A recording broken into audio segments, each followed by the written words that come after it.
I always told myself I would never forget like what infertility felt like. It's just a crazy feeling because you want to get pregnant like so bad, and you want it right then. You don't want to wait. There are so many people struggling with infertility. You're definitely not alone. Our journey to having you was one of the greatest adventures we've ever done. We love you. We're so happy to have you as our daughter. So we got married in the fall of 2015. We knew we immediately wanted to start trying for a family. We had been together for almost 5 years. So we were well past ready. We kind of knew right away we might have trouble since we'd been together for quite a long time. So we ended up seeing a primary care doctor who sent us to an endocrinologist who did some labs and stuff on Timmy. You know, getting any form of help with fertility and finding out if we needed help. They usually make you try for a year before they'll even send you to any like clinic for infertility. And through all of that, Tim's brother had been sick, kind of the form of a hormonal cancer, so it attacks your endocrine system. One reason why we kind of found out we did have infertility issues is because Timmy did some of the testing with like his testosterone to see where it was, and it was really low. So that's how we kind of found out, hey, we may need to have a little bit of help with our fertility stuff. And then we ended up seeing urology in St. Louis, who actually Timmy went under surgery for that. That was basically our first year of marriage, was just trying to get to a fertility clinic. And then we ended up seeing Washington University for fertility treatments. We kind of started looking at our options to what we could afford. Fertility is all self-pay. Practically the second year of our marriage, we did IUI, which is intrauterine insemination. I said it right that time. We had 4 rounds of that until, well, we lost Nathan, who was all about us getting pregnant and helping us and doing whatever he could to help us. We didn't do any more treatment after that. We stopped. We took kind of the summer off to kind of heal. I didn't want to do any more IUI just because we had done 4 rounds. We'd spent half of the amount of money it takes to do IVF. And IVF is almost kind of not a guarantee, but you have fertilized eggs, so you're kind of guaranteed. So we decided we wanted to do IVF in the fall of 2017. Okay, so once we decided we wanted to do in vitro, so we had to start doing a lot of traveling up to St. Louis. Oh boy, oh. I think we put like 10,000 miles on my car in like 6 months. We did a couple ultrasounds just to prep to see if I would be able to handle that kind of treatment. And once we did that, January 1st is when we actually started our IVF cycle. They actually put you on birth control to give your body a month of rest, and then in February is when they actually start all of your stimulation meds. So we do shots with stimulation meds for I think 14 days. You do a lot of them subcutaneously, which are in your stomach, which I done all of those by myself. So the stimulation process is basically just putting your body in hyperdrive to make a ton of follicles, which are what turn into eggs. We did that for 2 weeks. So in those 2 weeks, I would do a shot of like estradiol and then Follistim. We would wait 48 hours. We'd drive to St. Louis, have my blood drawn, have an ultrasound, and we'd drive right back. We do that about every other day for 14 days. We got up at 4:30 and drove to St. Louis for 15 minutes. For the second time in 4 days. But we love you anyway. Darnell's been poked with several needles, and her belly was swollen yesterday from medicine. But Derp's making little follicles. But she's making the egg for your turd butt. This Lots of eggs. What is this? Tuesday, February 6th, 2018. Little Nay.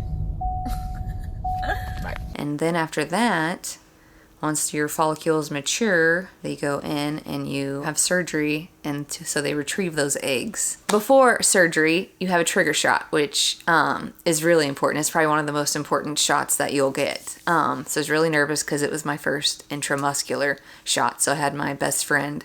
I ran to her house at like 11 p.m. because it has to be given like in a 20-minute time frame because it's what basically tells your body to have your eggs drop, so then they can go in and retrieve them. So she did that because I was too nervous to do it myself. And then we wake up and we drove to St. Louis. We stayed the night up there. There's so many funny stories with all of this. I don't even know how to incorporate them. So after the trigger shot, which actually we weren't sure that I would, I thought I was going to have to freeze everything because I was so overstimulated that my ovaries, what are normally supposed to be like the size of an almond, they were like the size of an orange. So I was like on bed rest for those 2 weeks and was, ugh, I could hardly walk. After we did all of the stimulation stuff, we drove to St. Louis, stayed the night. We're off to St. Louis for the egg retrieval. Darnell's, how many trips this week? 5? Yes. 5th trip to St. Louis. Lots of baby follicles. Darnell is bloated and hurty and gassy and walks like Nene. She's got to wind herself up and get going like Nene did. And then gonna do the egg retrieval and implant next week, right? Hopefully, yes. Hopefully. Okay, we're on the way. Love you. Love you. Surgery day. We're leaving the hotel. We're gonna Darnell's take belly's you out of full. Full belly. Here we go. What's the date? February 10th. 2018. Hopefully we'll fertilize you today. Love you.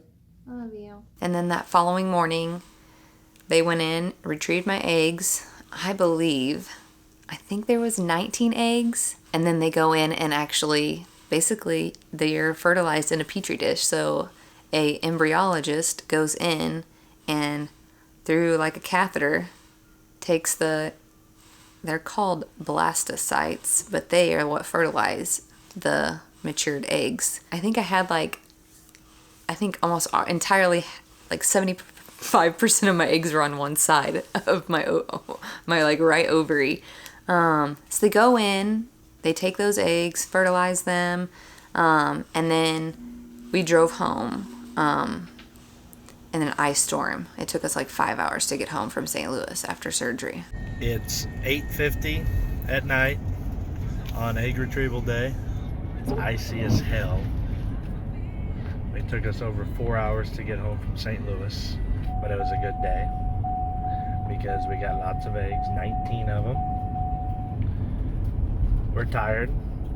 We've been on a couple hours. But Darnell wanted Doritos because she's craving Doritos all day for some reason. So I came back out to get her Doritos. She's feeling good. Kind of hurty. Tired, but doing good. So yeah, we love you. And then they call you the following day and say, hey, you have so many eggs fertilized, which I think we had 16 fertilized. So then they call you, they tell you to wait 3 days. You're basically on bed rest. After those 3 days, they'll tell you how many like cells each individual fertilized egg has. So by day 3, they told us to trek to St. Louis. They would call us if they changed their mind when the actual embryologist started looking at the petri dishes. So we got halfway there, they called us, and we turned around. So they told us to wait till day 5. So on day 5, which I think was like February 18th, if I remember, then we drove up to St. Louis. That was day 5. So that's like gives those embryos, it's not the technical term, the max amount of time before they have to be frozen. So we did our implantation on that day. We get baby today. I think we take you home. I don't know. Take it home? In the belly. Not in the belly. We're getting ready to go back. It's all coming back to me now. You have to go in with a full bladder for the procedure. So they take you into the, it's just like a small little room. It's connected to the actual lab for the embryologist. So they actually have like a trap door. And that trap door, they take the petri dish out. They show you Your little, they just show you your petri dish. And then they send it back through the trap door, and then an actual embryologist comes through like with the catheter and actually hands it over to the physicians. And then you actually get to watch the entire procedure on like it's through a guided ultrasound, but you get to watch it through a screen, which is really, the whole procedure is incredible. So after that, you have to wait 14 days until you find out. It's not any sooner than a normal pregnancy. So we waited 2 weeks. We were actually going to a LeBron game in, gosh, I don't even remember where, but we were gonna go watch an NBA game. I had a massage that morning, and the masseuse was like, your ankles feel different. Your tissues feel softer. And she was like, I think you're pregnant. So that's when I went home and took a pregnancy test, even though it was a little bit early. And that's when we found out. So once we found out we were pregnant, they'll call you. You'll go have your labs drawn. The St. Louis physician ordered labs. We had labs. And then in 6 weeks, we went back up to St. Louis. They did an ultrasound. We got to see we were pregnant with one baby. You want yours? So we just saw you at the doctor, and then we went to the hill and we got snacks and food and lunch. I love snacks. Darnell's eating the Cheney and Cherry Danish. You are 5 millimeters. 5 millimeters. 6 weeks, 4 days. 6 weeks, 4 days, due November 3rd, which is only 4 days before your cousin? And 3 days before Cousin, your yeah. grandpa. So Bobo. you're gonna be a turd. Love you. Love you. We're getting ready to see the baby doctor. No, we're not. We're not? It's next week. Okay, we're not seeing the baby doctor. I told you. Danielle. Okay, so we're actually going to see the doctor this time. Yeah. It's Wednesday, March 28th. We get to see Peanut again. I can see you. We're 8.5 weeks. Look at my new truck. You're gonna throw up and poop all in it. They'll probably be yours someday. It's pretty cool. Love you. And then they actually refer you down to somewhere more local. We just heard your heartbeat. 164. And you're 3/4 of an inch long. Love you. So after surgery, you go home, and for 12 weeks, you get intramuscular shots for progesterone, which basically support the pregnancy and basically help it for like 144 days. That's the worst part. Timmy gave me most of my shots, which it's progesterone is a oil, so you can't just give the shot quickly. You have to go really, really slow. Oh man. Then after that, we didn't have any more shots. So once I became 12 weeks pregnant, we didn't have to do any more shots after that. Oh my gosh, we about killed each other. They're 1.5-inch needles. Yeah, and a lot of physicians tell you you can give them to yourself, like in your, I think it's like your vastus lateralis, but there's no meat there.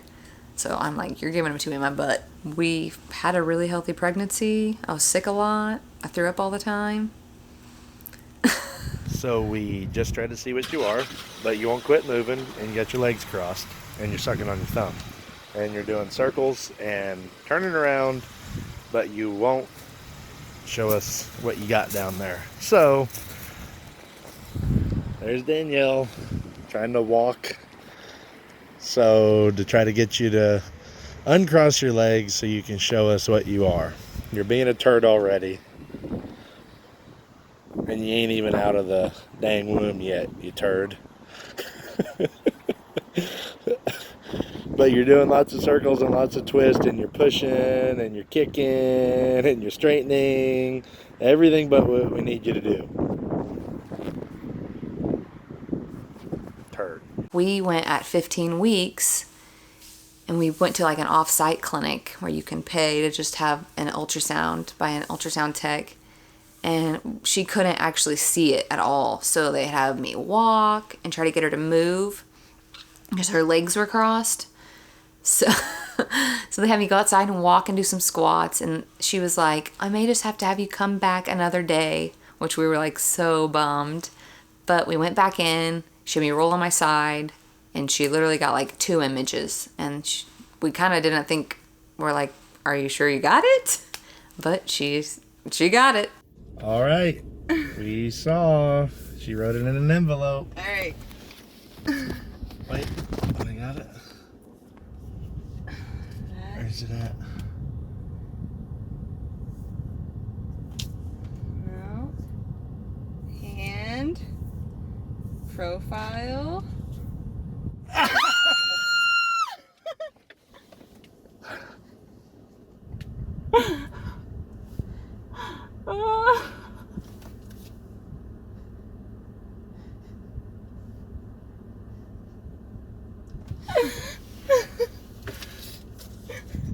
You're a girl.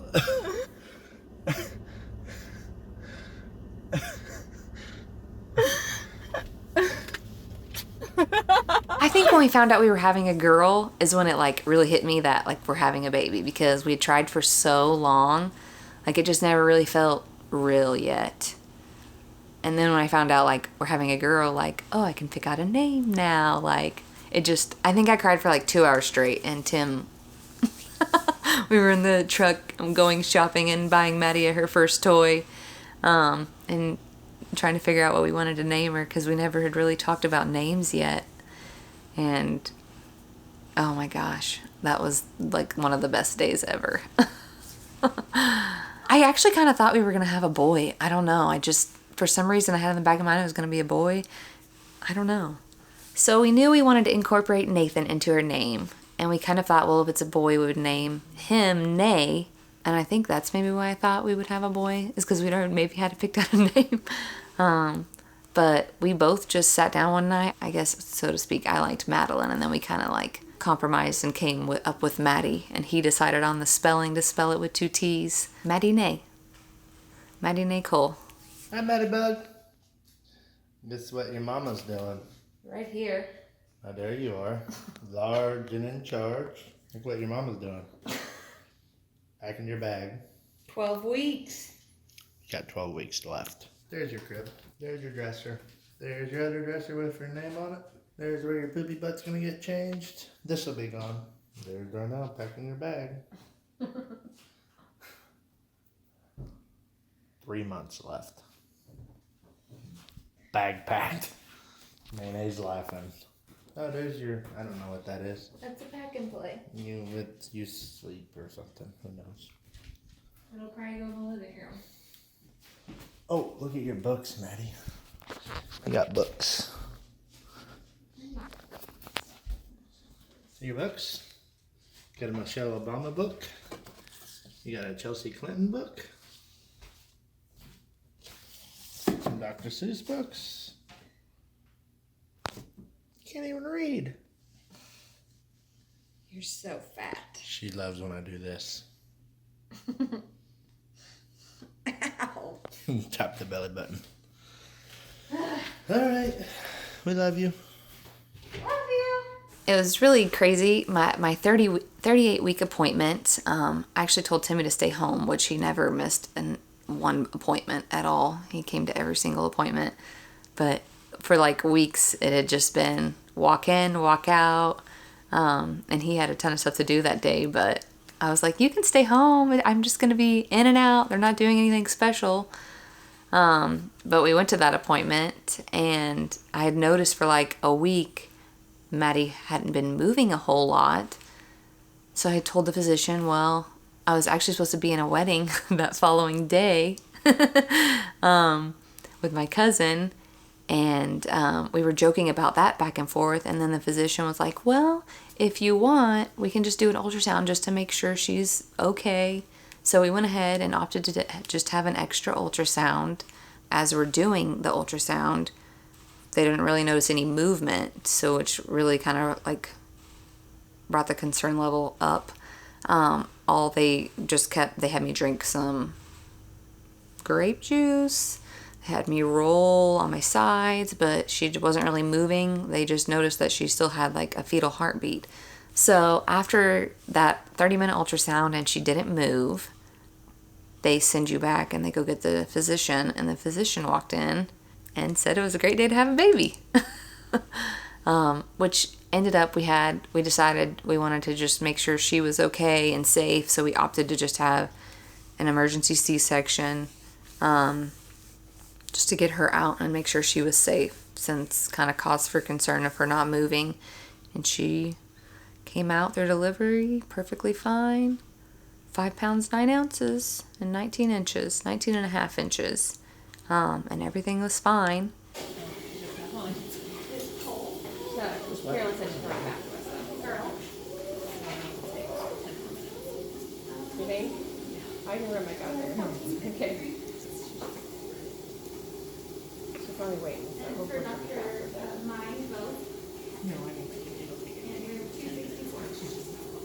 Oh, okay. Okay.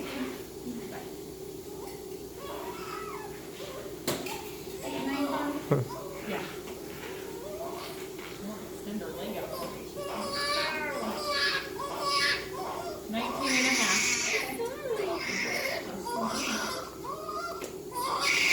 I just had ended up having a blood clot in the umbilical cord, which wasn't giving her any nutrition for we don't know how long. But yeah, so once I told us we were having a baby, that was crazy. My mom was in Mazio's, like, at a field trip, and was like, get me to the hospital! Like, the teachers had to drive her to the hospital, which, like, their family, but oh my god, she was crazy. It's just such a weird thing, like, you think you're gonna get married, have kids, like, just your little timeline of life. So when, like, that hits you, it's just kind of, for 4 years, thinking you might not have kids is a heavy burden on you. So being able to go through all of this and experience it, it's such a great feeling, but it's also good to also never forget, like, how far we've came. Taking Mattie home, like, our first drive.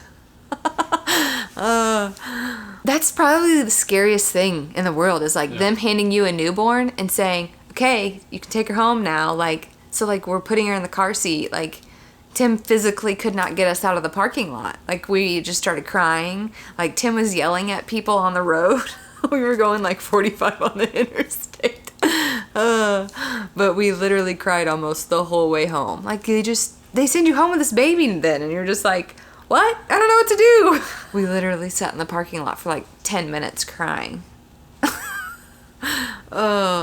Tim's not like, I mean, Tim's kind of a teddy, like, he's a really big teddy bear, let's be honest. Come here.